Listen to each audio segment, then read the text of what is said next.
Hello there, folks. My name is Spoonks, and welcome back to another episode of Box Office Chat. This is the show where I break down the top 5 domestic box office results, see where each movie landed, and see how well each movie did. So let's get started. Number 5 was Top Gun Maverick, making $10.2 million this weekend, adding to a domestic total of $635 million and a worldwide total of $1.2 billion.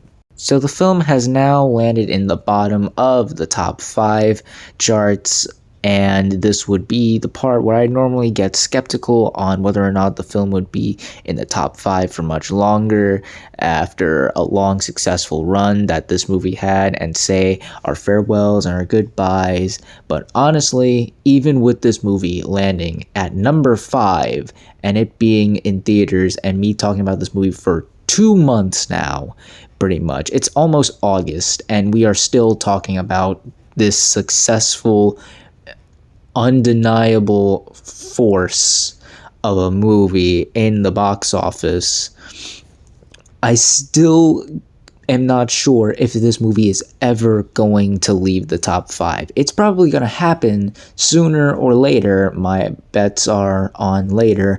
But as for now, it is still killing it at the box office. It honestly put up quite the fight this weekend between numbers 5 and 4 spots, which you'll see how close the numbers are in a few minutes. But yeah, this film is still continuing to maintain its audience. People are still rushing to go out, check out to see this in the theater. It only dipped like around 17% this weekend, which is incredible for a film in its 9th week. So much so that the film has now officially entered the top 10 highest grossing films of all time domestically. It is now the 9th highest grossing film of all time domestically, surpassing both Star Wars: The Last Jedi and the first Avengers movies. We'll see if it can surpass Jurassic World and Titanic. It seems likely that it'll surpass Jurassic World and maybe Titanic. We'll see about that. But yeah, it's still crushing it. It's still dominating it. I've talked about this movie long enough. I'm still flabbergasted by how amazing it's done. It's probably going to be here next week, and I'm still probably going to be flabbergasted and amazed by how well it's doing. So once again, yet another successful weekend for Top Gun Maverick. Number 4 was Where the Crawdads Sing, making $10.3 million this weekend, adding to a domestic total of $38 million and a worldwide total of $42 million. So like I said already, the numbers between 4 and 5 were pretty close, about $100,000 difference between the two of them. I'm honestly really surprised to see that Where the Crawdads Sing put up a really good fight this weekend, and it honestly held a lot better than I thought it would hold up, because it only dipped 40% from its first weekend, which is not a bad hold, especially for the type of movie this is and the audience it's aiming for, and it has already now surpassed its initial budget of $24 million, which is a great sign, and it's on the verge of doubling that both domestically and worldwide, considering it's about to cross $40 million domestically and it's already surpassed that worldwide. So yeah, while this is not groundbreaking and it's not, in my opinion, doing what other sleeper hits like Elvis or even Everything Everywhere All at Once did, this is a neat surprise to the top 5. I'm genuinely impressed with how well this movie is doing. I think if it continues to leg out and hold as well as this weekend, we could see something that, while not like a blockbuster, could be maybe sort of a sleeper hit. I wouldn't be surprised to see this surpass 50 million domestically, but that's just me. But yeah, so far Where the Crawdads Sing is doing pretty okay for itself. Not much else to say, just pretty solid. Number 3 was Minions: The Rise of Gru, making $18 million this weekend, adding to a domestic total of $298 million and a worldwide total of $640 million. So this movie is continuing to bode strong with families and general audiences, as it has now officially surpassed the third Despicable Me, and it's on its way to surpassing the first Minions film, which made $335 million domestically. And given the numbers and how they are comparing to one another, I gotta still be honest, I'm not sure how this is going to do compared to the first one, because still to this day, at the time of this recording, the numbers between the second Minions and the first Minions are so close to each other. There are days where Minions 2 is outpacing the first, where others it's falling behind. It's really quite interesting to see these two films doing so similarly to each other, but that does not change the fact that this is a hugely successful movie at the moment. It's about to become the 5th film this year to surpass 300 million domestically, and judging by the time this video comes out, it probably already will, so hooray. And thanks to it releasing in other international countries such as Taiwan, South Korea, and Japan, it helped boost this film's worldwide total to just 60 million, away from 700 million worldwide. And judging by how successful it did in those countries this weekend, I'm sure it's going to cross that total very soon. Yeah, overall, these Minions movies still do very well. This one especially shows the power of this franchise. It will be interesting to see how well it will do this weekend, however, given the fact that it's facing off its second biggest form of competition, which we'll get to later on in the video. And unlike Paws of Fury, I think that film will definitely take a bit more of a bite out of this film's success.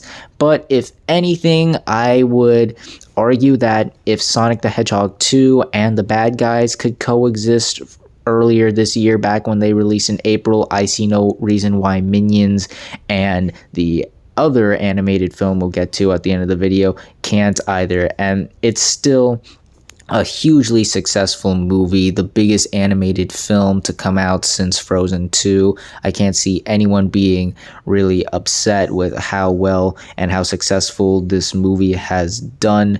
If you really liked the movie or worked on this movie, it has done so well over the past couple weeks. And yeah, the Minions are still dominating. Number 2 was Thor: Love and Thunder, making 22 million this weekend, adding to a domestic total of 276 million and a worldwide total of 598 million. So this movie had a much better hold this weekend than the second weekend, as this is showing signs of it picking itself back up, which should be beneficial to this movie, as given the totals where it's at, I think it will eventually get to 300 million domestically. And once again, given the time this video drops, it'll probably already surpass 600 million worldwide, so hooray. And this film is not a flop by any means, even with its $250 million budget, but I still feel that given how lackluster the responses were for this movie, especially with audiences, it's kinda not meeting the highest of expectations everyone thought. Again, this is not saying that it's a flop, it's doing poorly, it's just kind of a slight disappointment, because with how well received Ragnarok was and how that seemed to be like a turning point for Thor, many were expecting this to do leagues better. And with the opening weekend, for sure, it definitely seemed the case, but it definitely seems that word of mouth is hindering this film. It doesn't seem to have the repeat value that other MCU films, or even some of the lesser ones like Doctor Strange, which also kind of had some mixed reactions, but that film was still able to do really well for itself. And this movie is seemingly doing well for itself as well. It's about to surpass 600 million worldwide, which is a good total, if I do say so myself. But given how it's falling behind other bigger movies such as The Batman and even Minions, which both open lesser, it might be something for Marvel and Disney and Kevin Feige to take note on, as they did say that Black Panther: Wakanda Forever is going to be the end of Phase 4. So if they want Phase 5 to do better than how Phase 4 has recently done, then they're really going to have to take some notes, make some changes to make these movies better, because given where this film is already at, I don't think it's going to have the strong legs that many of us anticipated for it to have. Well, again, it's not doing horrible, but it's just slightly underperforming, which even if it's slightly underperforming, it's still a mega hit. But it is kind of interesting to see this movie sort of die down within its third week already, and once again falling behind like Minions and The Batman, which didn't even come out this summer. It came out in March. But once again, not a failure, not a flop. This is not like Eternals or anything, but it is interesting to see how this movie has turned out thus far. And finally, let's end the video off with the number one movie of the weekend, which was Nope, opening with 44 million this weekend domestically, and that total stays the same worldwide as it has not been released yet in any international countries. So let's get this stuff out of the way. Obviously, this is Jordan Peele's second biggest opening weekend of all time, topping Get Out and sitting behind Us, which I'm pretty sure everyone was expecting would happen. It is also the biggest opening weekend for an original film this year, topping The Lost City, which opened to 30 million back in late March, which is quite impressive. But also, this is actually the third biggest opening weekend for a horror film post-theater closure era, topping Scream 5 and The Conjuring, The Devil Made Me Do It, but it also sat behind A Quiet Place Part 2 and Halloween Kills, which is quite interesting.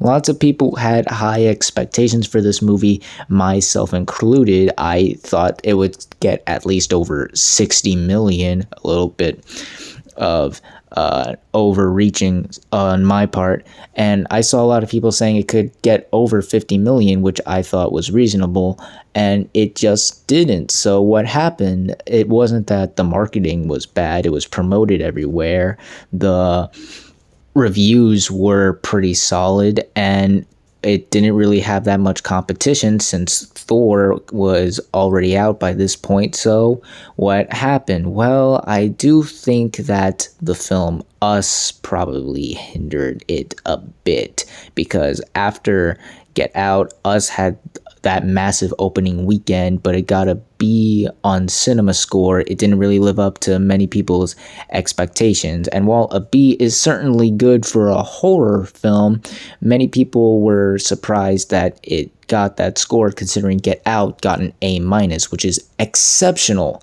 for a CinemaScore. And this film got the same as well, which again, for a horror film is not bad, but it is quite interesting to see. This is his second film in his career to receive a B CinemaScore. Obviously, he was not trying to reach a massive audience. In fact, I'm pretty sure Jordan Peele thought this was probably not going to appeal to everybody.